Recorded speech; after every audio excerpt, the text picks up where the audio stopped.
Staff ghosts first. I'll got to give people reminders not to reset their console too early too.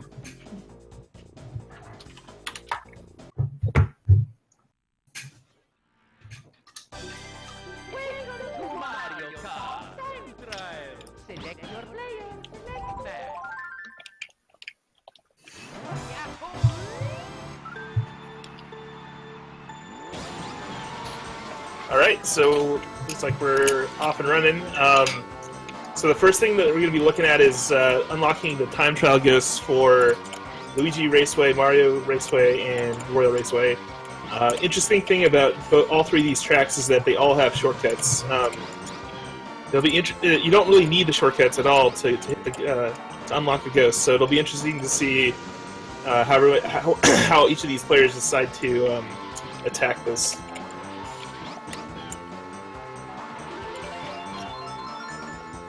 Looks like, for the most part, everyone's doing non-shortcut. Yep. So all you need on Luigi Raceway is 152 to unlock. You don't have to beat the ghost, you just have to unlock the ghost.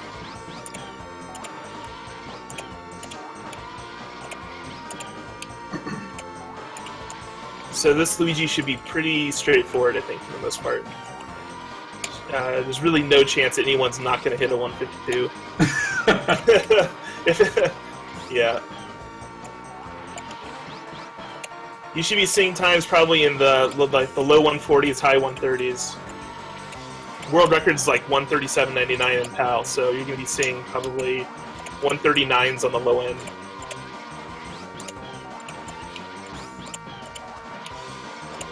Yeah, this shortcut's pretty low probability considering the time save. Yeah, so yeah, the primary shortcut, there are two that you can use in time trials, but the primary one's using a mushroom to shroom into the wall just after the exit of the tunnel on the left-hand side. But yeah, I think Beck tried to go for the milestyle. Oh, he did. Wow. So he went. I guess he just a last lap just threw it in there for. Yeah. But I mean, he still has no problem. He's going to beat that 152. So we got a couple 139s from Matthias and Dan, and even with the milestyle attempt, Beck got a 143. So now Mario Raceway. Go ahead, Drew. I think you lose less time by missing the miles than good point. Yeah, the Geo wall jump. Yep, and you don't waste a shroom on it, so it's actually pretty. It's kind of an interesting strat there. And Beck's the only one to have ever gotten 3 out of 3 on that, so he's the only one crazy enough to try that, I guess. Well, there's only one of 2 people to get 2 out of 3 at all, so yeah, 3 out of 3 is pretty insane. Looks like no one's attempting the Mario Raceway shortcut either. Actually, maybe Flippy did on that one. That's another one where it's you save about. Flippy's going for it again. I'd say it's pretty high risk. Beck went for it. Oh yep. So Beck and Flippy both went for it. Beck used his last shroom as a recovery, so he'd be able to go for it. But again, the time for Mario Raceway is 130, and 130 is pretty hard to not beat. So even with attempting the shortcut and losing time there, so 130 was also the threshold for entering into a raffle and then for a gold controller. Yeah. Not tough to pass. I think if you were on PAL, Flippy. I wasn't watching Flippy's screen, but Flippy did a reset, so he must not have felt comfortable beating the 130.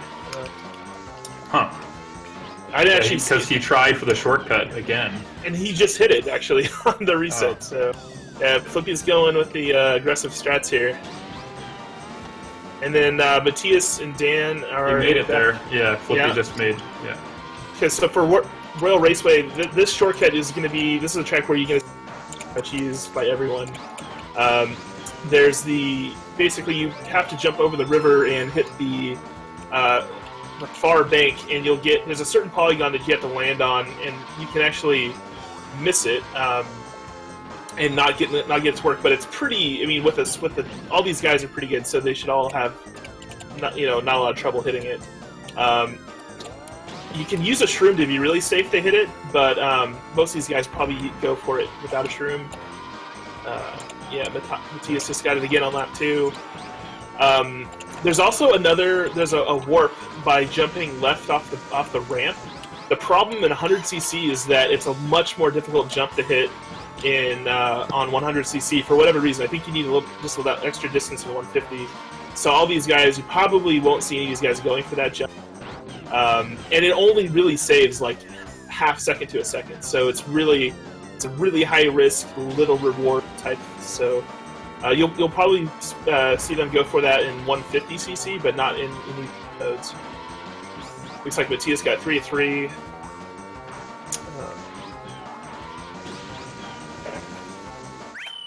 So it looks like Matthias is out to a little bit of an early lead here.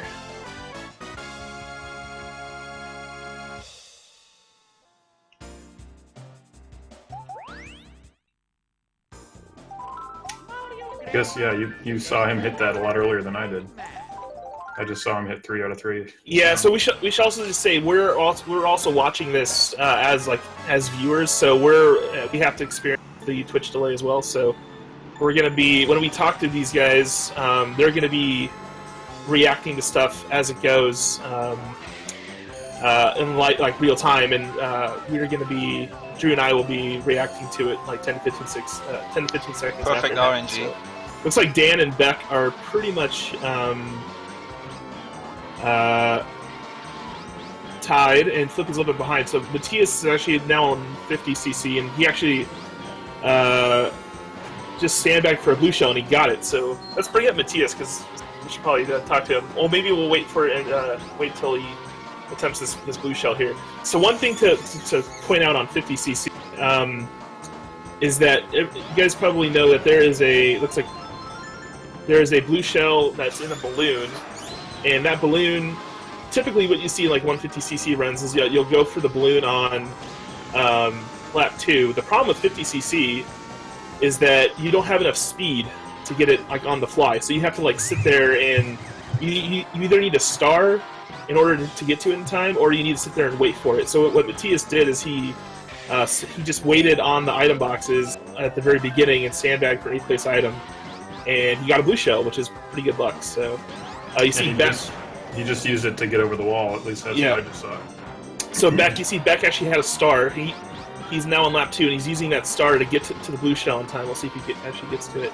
Yeah, he got it. He got it. Yeah. And then Matthias got another blue shell. Oh, but so he waited for it. So it's hard to keep track of all things going on. So Matthias actually right now with a really, really good 50cc. Yeah, that was like Luigi Raceway time with RNG. 2 blue shell hits. Yeah, 138 is a really good time here. So let's bring in Matthias and talk to him. So yeah, I had a bit Hey, luck. Matthias, you're live. Can you hear us? Yeah. I had a bit luck on the He's showing first his muted item still. boxes. Oh. Wanted a blue shell or a star, Okay. and Hey, blue shell is there- the deal. Hi, Matthias. Yeah. Are you there? Hey. That was a really good 50C Luigi. That was Yeah, my strat was Good to to get a watch. blue shell or a star, and blue shell was of course the best option. So I had good RNG. Yep. Definitely. And that gave me Was the that- lead to get the second blue shell, to wait for it and go back and jump into the tunnel once more. Yep. Yeah, that was that your like optimal, like were you going through different scenarios in practice for this? Yeah, there was this one method, and if I had bad luck, I would have just continued and beat the CPUs, which are very weak here, and go into first place again, and then catch the blue shell on the second lap. But this way I could do it twice on lap 1 and 3. Nice. Yeah, I think that's probably the best strat there. I mean, there's that red shell strat, but that's pretty risky if you don't get them. Yeah, So I think- wouldn't do that in a race, yeah. Yeah. So that's maybe the track where I thought the most of, or the most about strats for Luigi Raceway 50cc. Yep. What can you do there? We should mention that Beck's on a different version of the game, which differs significantly in Luigi Raceway. Right. Yeah. So, just in the last couple weeks, there have been some pretty big developments on the Japanese versions of this game. So there's actually 2 Japanese versions. There's 1.0 and 1.1, and in both of the Japanese versions on Luigi Raceway, there's a lap skip that was discovered by Beck. That basically what happens is the top of the tunnel has hit detection, and so on the US version, when you see them do the blue shell skip, you just fall through to the track below. On the JPN version, you actually stick at the top, and the P2 comes and picks you up. And there's different scenarios where you either will skip a lap ahead, or you'll skip half a lap ahead, or a half a lap behind. All options are possible, and with the optimal version now, you can actually go back and get 3 red shells at the start, come back and do basically 3 lap skips to get like a 40-second time, which is previously, like in the American version, doing mile styles and all this other stuff, you can maybe get like maybe under a minute. Now you can get like 40 seconds on the Japanese version, but again, that's not likely to happen in the one but track. I don't want it now. Oh, you just did the finish line glitch? Yeah. There's Nice. several courses. Yeah, there's several courses where there's a glitched polygon on the finish line, and you end up in 8th place while you're on top of it. So you can get an 8th place item, or the game thinks you're in 8th place for a brief moment. Yeah, so Crashed. like ideally, what he'd be looking for a star or a golden shroom. Or another blue shell. No. Actually, you can lightning. do that on. Uh-oh. Yeah, so I guess the other thing we should say now for the lightning is the CPUs in this game are, compared to other Mario Karts, pretty benign. They're not too bad. Nice fake item. They don't use shells of any kind, so no blues, reds, and they occasionally will use a lightning, but it seems like it doesn't happen maybe once per mode, like so once every half hour or so. Yeah, it's a 1 in 100 chance every time a CPU picks up an item. They Right. pick them up in little areas where, but that ends up being like Mark said, not very often, thankfully. So Matthias, can you talk a little bit about the K2B ramp jump here? Do you have any specific approach to hitting that in 50cc with a slower speed? Yeah, you're so slow that you need the MT boost, I think. So I always charged an MT, released it and drove straight, and then jumped a bit to the left to reduce the distance. Yeah. Yeah, that's basically what I did, yeah. So it looks like Dan just missed it. I think Yeah. that was a good example Wow, where Dan, all these Dan blue just shells, missed the 3 in a row. jump. So, it looks like Beck is about 10-15 seconds behind Matthias. They're both coming up on KD now, and so KD, basically there's a couple options here, but the primary skip in KD is waiting for a star, and then driving in, and it looks like Matthias just got the star. Drive in forward through the tunnel, wait till the K2 shows up, you turn around, activate the star, and you basically skip the lap at that point. There's also some other shell shortcuts that involve reds and blue shells that can basically shave off a few seconds off the primary star shortcut. But I think for this race, most people would just be looking for the stars. Couple of good star RNGs there for both Beck and Matthias. Yeah, I think Beck got his maybe a little bit faster, so I think he might have... Yeah, I had 3 blue shells first. Yeah, well, Yeah. he still got it, I guess. But of course no golden shroom, that's always the worst case scenario. Yeah, golden shroom is like basically what happens is you basically have 10 seconds where you can't get another item. So Yeah, all you I have would to like do to is throw wait it away. around. Right. Yeah. Drew, you need to start working on a task to do a golden shroom cancel. Oh, you can't you? Just spin out right before you use it. No, I think that's only works for star, but I don't recall me like ever doing that. But I know for star you can do that, but or a single mushroom. But I think because the single shroom the golden shroom's on a timer. Yeah, I guess I haven't messed with it because I've Yeah. never yet needed a golden shroom in any task, so I just don't get it. So we should probably talk about here. They're just finishing up Kalmar Desert. Typically, in a 150cc race or run, you'd see them reset immediately. But since this is a 100cc run, the goal is they have to unlock basically everything you can in the game. And